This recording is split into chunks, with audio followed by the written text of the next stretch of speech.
السلام علیکم ناظرین، آج ہم آپ کو ڑزونگ جھیل کی سیر کروا رہے ہیں۔ ڑزونگ جھیل غندوس کھرمنگ سے تقریباً 20 سے 25 منٹ کے فاصلے پر ہے۔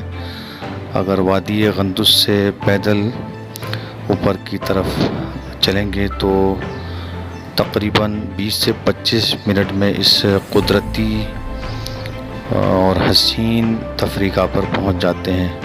وادئ غندوس اسکردو سے تقریباً 3 گھنٹے کی مسافت پر ہے۔ آئیے ہم آپ کو دکھاتے ہیں ڑزونگ جھیل غندوس کھرمنگ بلتستان۔